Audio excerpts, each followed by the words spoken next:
गोमती की दुनिया छोटी थी, लेकिन उसके दिल में ढेर सारे सपने थे। वह चाहती थी कि उसका बेटा पढ़ लिख कर बड़ा आदमी बने, लेकिन गरीबी ने उसे मजबूर कर दिया था कि हर सुबह खेतों से गेंदा, चमेली और गुलाब तोड़कर वह बाजार में बेचे। यही उनका रोज का सहारा था। दशहरे की सुबह थी। सूरज की पहली किरण के साथ ही गांव की गली फूलों की खुशबू से भर गई। गोमती ने अपने बेटे श्यामू के साथ टोकरी सजाई। बड़ी बड़ी टोकरियों में पीले नारंगी गेंदा के फूल चमचमा रहे थे। श्यामू ने उत्साह से कहा, माँ, आज तो बहुत सारे फूल बिकेंगे। मेले में सब लोग माला खरीदेंगे। गोमती ने हल्की मुस्कान दी। हाँ बेटा, आज का दिन ही खास है। पर भगवान करे इतना पैसा मिल जाए कि तेरी किताबें ले सकूं। गांव का मैदान मेला सा सजा हुआ था।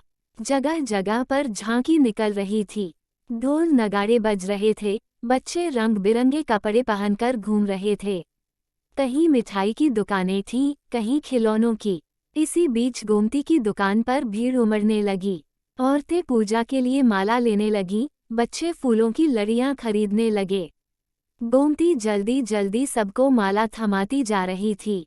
श्यामू पैसे गिनने में मदद करता और कभी कभी अपनी मासूम आंखों से गुजरते।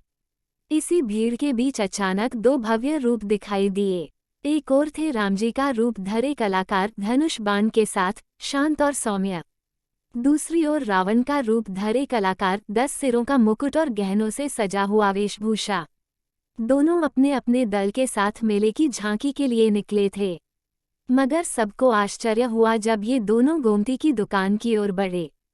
रामजी के रूप वाले कलाकार ने मुस्कुराते हुए कहा, माँ, हमें अपने रथ को सजाने के लिए गेंदा के फूल चाहिए। तुम सबसे सुंदर माला बना दो। गोमती ने तुरंत अपने हाथों से चमकदार फूलों की एक बड़ी माला बनाई और उसे रामजी को थमा दिया। तभी रावण के रूप वाले कलाकार ने हंसते हुए कहा, अरे माँ, मेरे बिना दशहरा अधूरा है।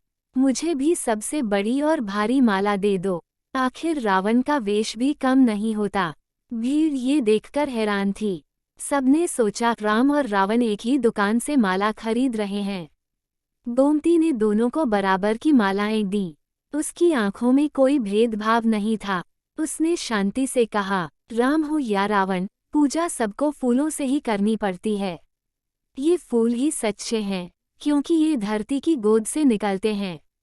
भीड़ उसकी बात सुनकर चौंक गई। ये साधारण औरत कितनी बड़ी बात कह गई थी। श्यामू ने माँ से कहा, माँ, देखो, आज हमारे फूलों से पूरा मेला सजने वाला है। हमारे फूल रामजी के भी काम आएंगे और रावण जी के भी। गोमती ने बेटे को गले लगाकर कहा, बेटा, याद रखना, फूल हमेशा खुशबू बांटते हैं। वे कभी नहीं सोचते कि सामने कौन है। इंसान भी अगर फूलों जैसा हो जाए तो न राम रावण की लड़ाई रहे, न ही बुराई। शाम को पूरा गांव दशहरे की झांकी देखने के लिए इकट्ठा हुआ। रामजी के रथ पर गेंदा के फूलों की सुंदर सजावट चमक रही थी। वहीं रावण के मंच पर भी उसी फूल वाली की बनाई माला लटक रही थी। लोग कहते रहे, देखो, ये वही गरीब फूल वाली की दुकान से लिए फूल हैं। श्यामू गर्व से फूलों को देख रहा था। उसकी आंखों में सपना था, एक दिन मैं भी इतना काबिल बनूंगा कि माँ को मेहनत न करनी पड़े। रात हुई। मैदान में विशालकाय रावण का पुतला खड़ा था। हजारों लोग देखने आए। रामजी ने धनुष उठाया और तीर चलाया। पुतले में आग लगी और देखते ही देखते पूरा रावण जलकर राख हो गया।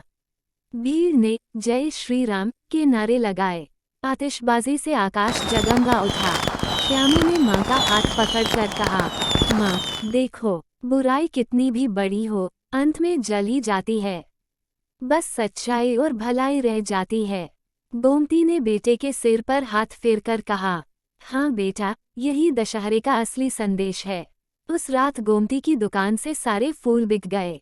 पहली बार उसके पास इतना पैसा आया कि वो अगले ही दिन श्यामू के लिए किताबें और नए कपड़े खरीद सकी। गांव के लोग भी अब उस गरीब फूल वाली का सम्मान करने लगे। उन्होंने कहा, आज की झांकी को सुंदर बनाने में सबसे बड़ा योगदान इसी गरीब फूल वाली का है। इसके फूलों ने ही दशहरे को भव्य बनाया।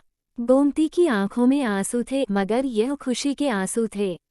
उसे लगा कि शायद भगवान ने सचमुच उसकी मेहनत का फल दिया है। और इस तरह एक गरीब फूल वाली, उसके बेटे और उसके फूलों ने पूरे गांव को दशहरे पर एक अनोखा संदेश दिया। राम हो या रावण, इंसानियत और खुशबू सबको बराबर मिलती है।